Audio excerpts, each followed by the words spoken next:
Forget the countdown to New Year's Eve. We are counting down until the Citrus Bowl in Orlando. The Wildcats are gearing up for the big game against Penn State on Tuesday. We start our live team coverage in Orlando now, where we find LEX 18's Claire Crouch and Keith Farmer soaking up the Florida sun. It looks kind of dark, guys. What the heck? Hey, Kylan. Yeah, it's been me and Eli for the last couple of days. Glad to have a whole host of other LEX 18ers joining us, including Claire Crouch. And Claire, first time to Orlando. Welcome. It is. Thank you so much. It is so good to be here, y'all.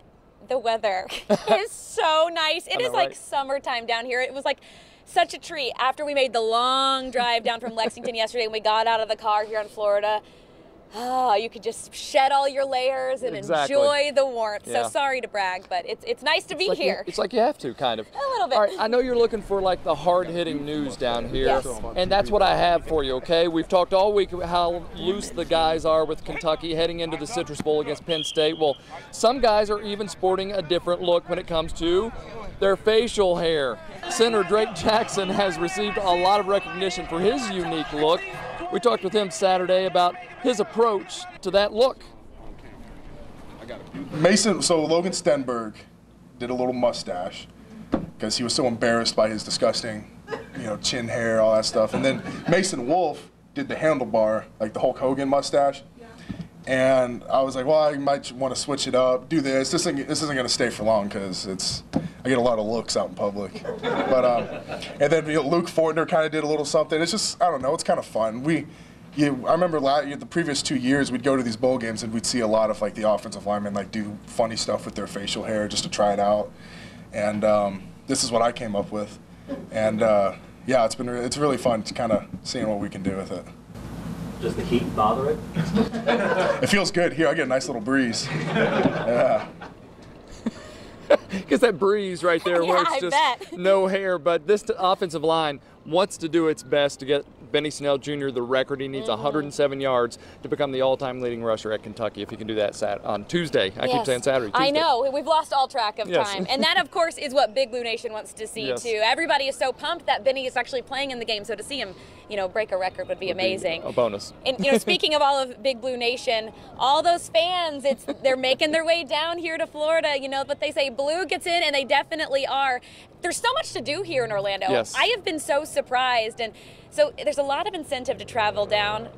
By the way, the weather. So LEX 18's Catherine Collins is here with us in True Blue Orlando with a look at just why all those fans are making the trip. Yeah, guys, I'm going to do a little bit more bragging because if you take a look around me, you can tell why so many people wanted to make the trip down here to Orlando to watch the Cats play in the Citrus Bowl. First off, it's December 30th. I'm standing here in short sleeves and I feel amazing. The weather couldn't be more perfect. We've talked about that. But if you take a look behind me, we're at the Icon in Orlando and there's this huge Ferris wheel. It looks so pretty out here. There's so much to do. There's an aquarium here. So it is absolutely no surprise at all that university officials are predicting a massive turnout for this game. And you can spot the blue and white all over town. The university has completely sold out its 9,000 allotment of tickets, and the director of the Alumni Association tells me he's certain people will buy tickets in other ways as well. He says he predicts there could be more than 30,000 fans that make the trip for the Citrus Bowl. Of course, fans are excited to be in a New Year's Day bowl game, and after such a good season, they want to see how it will end. The fans we talked to told me they're seeing other fans here already. They expect a lot more to show up in the next couple days. Plus, it's Florida in the wintertime. It's a perfect excuse for a family vacation.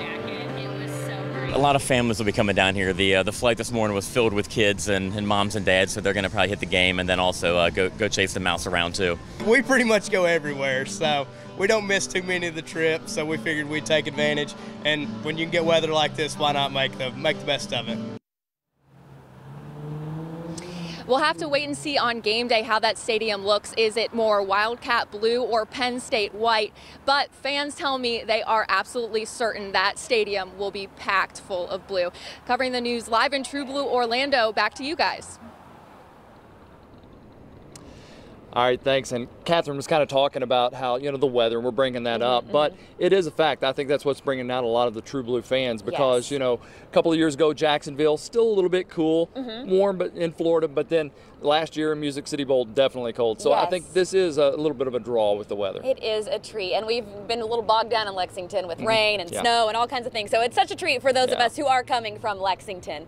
And so yes, we've got the fans, but of course the team is here. I got a chance to hang out with the team this morning. I couldn't believe it. We were at an amusement park here in Orlando. So much fun to watch them kind of unwind in a very stressful, competition-focused week. And I'm going to tell you all about that in a little bit. But today I want to talk about a very special guest that they have with them today, the family of Marco Shimwell. In the midst of practices and events, the UK football team is making sure the family of Marco Shimwell is taken care of. Every member of the team today wearing shirts with the name of the 4-year-old Cats fan who died after being hit by a car on a game day this season. And although Marco can't be here in Florida, his family is. Touched by how much the team has embraced them and smiling about how much Marco would love it all. He would be thrilled. I have no doubt that he's looking down on us now and he is just so excited and thrilled, and he's probably pointing to everybody on the team and just saying, that's my name on their shirts, and that the blue team is wearing his name. So I'm sure he's smiling down on us now. Moment. Such a touching moment in the midst of all of this bold madness. So, of course, we're going to have much more on that as we continue our coverage here from True Blue Orlando. But for now, we'll just toss it back to you there in the studio, Kylan. All right, guys, great job. Thank you so much. We'll have a look at our forecast coming up after this.